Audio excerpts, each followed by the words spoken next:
हिंदू धर्म में मासिक धर्म महिलाओं को परंपरागत रूप से अशुद्ध माना जाता है और नियमों का पालन करने के लिए दिया जाता है। मासिक धर्म के दौरान महिलाओं को रसोई और मंदिरों में प्रवेश करने, फूल पहनने, यौन संबंध रखने, अन्य पुरुषों या महिलाओं को छूने की अनुमति नहीं है। किस श्राप के कारण स्त्रियों को मासिक धर्म आता है? मित्रों, आज हम इसके पीछे का आपको रहस्य बताने वाले हैं। मित्रों, एक बार की बात है, भगवान विष्णु और माता लक्ष्मी शेषनाग की सैया पर विश्राम कर रहे थे। तभी माता लक्ष्मी भगवान विष्णु जी से कहती हैं कि हे प्रभु, स्त्रियों को मासिक धर्म क्यों आता है?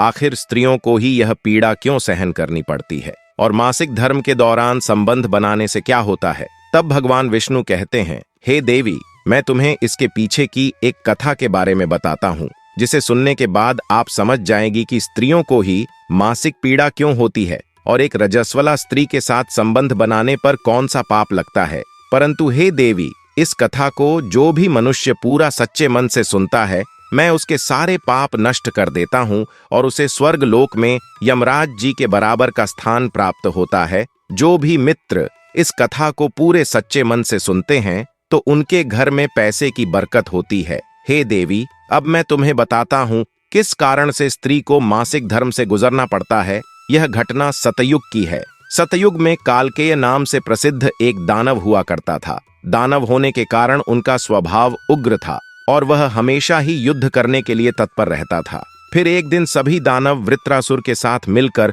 स्वर्ग लोक पर चढ़ाई करने लगे। उन असुरों के पास भयंकर शक्तिशाली अस्त्र थे, जिसका देवता सामना न कर सके और भागकर ब्रह्मदेव के पास चले गए। फिर ब्रह्मदेव ने उन्हें असुरों को परास्त करने का उपाय बताते हुए कहा, हे इंद्र, तुम इसी क्षण महर्षि दधीचि के पास जाओ। वह अपने शरीर की हड्डियों से तुम्हें अस्त्र शस्त्र प्रदान करेंगे। उन्हीं अस्त्रों का प्रयोग करके तुम वृत्रासुर का वध कर सकोगे। फिर सभी देवता महर्षि दधीचि के आश्रम पर जाते हैं और उनसे प्रार्थना करके अस्त्र प्रदान करने की विनती करते हैं।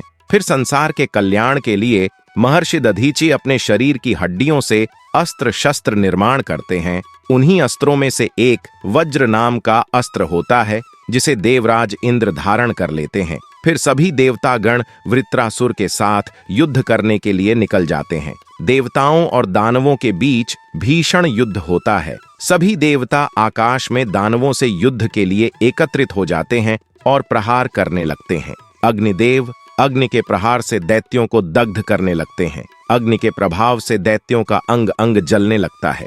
फिर वरुण देव जल की वर्षा से दैत्यों को डुबो देते हैं, जिससे दैत्य त्राही त्राही करने लगते हैं। अनेक दिनों तक इस प्रकार से दैत्यों और देवताओं के बीच में भीषण युद्ध चलने लगता है। फिर देवराज इंद्र और वृत्रासुर आमने सामने आ जाते हैं। दोनों के बीच भीषण युद्ध होता है और फिर देवराज इंद्र अपने वज्र का प्रहार करके वृत्रासुर को मार डालते हैं। उस दानव वृत्रासुर की मृत्यु होते ही उसके शरीर से ब्रह्म हत्या बाहर निकलती है और इंद्र का पीछा करने लगती है। फिर वह ब्रह्म हत्या इंद्र के शरीर में प्रवेश कर लेती है, जिससे इंद्र को ब्रह्म हत्या का पाप लगता है। अब देवराज इंद्र ब्रह्मदेव के पास जाते हैं और उनसे ब्रह्म हत्या से छुटकारा दिलाने के लिए कहते हैं। फिर ब्रह्मदेव उस ब्रह्म हत्या को इंद्र के शरीर से निकलने की आज्ञा देते हैं और तब वह ब्रह्म हत्या इंद्र के शरीर से बाहर निकलकर ब्रह्मदेव से कहने लगती है, हे परमपिता, अभी तक मैं वृत्रासुर के शरीर में निवास कर रही थी, क्योंकि उसने अनेक ब्रह्म हत्याएं की थीं।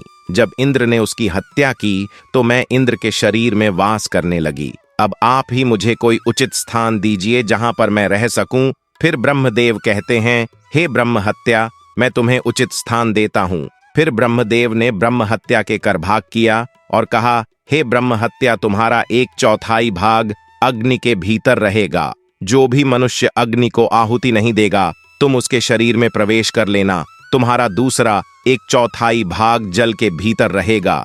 जो भी मनुष्य जल में थूकेगा अथवा मल मूत्र का त्याग करेगा, तुम उसके शरीर में प्रवेश करोगी। फिर तीसरा, तुम्हारा 1/4 भाग पेड़ पौधों और वृक्षों के भीतर रहेगा। जो भी मनुष्य अकारण ही वृक्षों को काटेगा, उसे ब्रह्म हत्या का पाप लगेगा। फिर ब्रह्मदेव ने अप्सराओं को बुलाया और उन अप्सराओं से कहा कि इस ब्रह्म हत्या का 1/4 भाग तुम ग्रहण करो। तब अप्सराएं कहने लगी है, प्रभु, आपकी आज्ञा से हम इसे ग्रहण करने के लिए तैयार है, किंतु हमें भी इससे मुक्ति का कोई उपाय बताइए। फिर ब्रह्मदेव कहने लगे, हे अप्सरा, जो भी पुरुष रजस्वला स्त्री के साथ संबंध बनाएगा उसके अंदर यह ब्रह्म हत्या प्रवेश कर जाएगी। इस प्रकार से ब्रह्म हत्या के कर भाग हुए, एक अग्नि में, दूसरा जल में, तीसरा वृक्षों में और चौथा स्त्रियों के अंदर प्रवेश कर गया। उसी ब्रह्म हत्या के भाग के कारण स्त्रियों को मासिक धर्म आता है।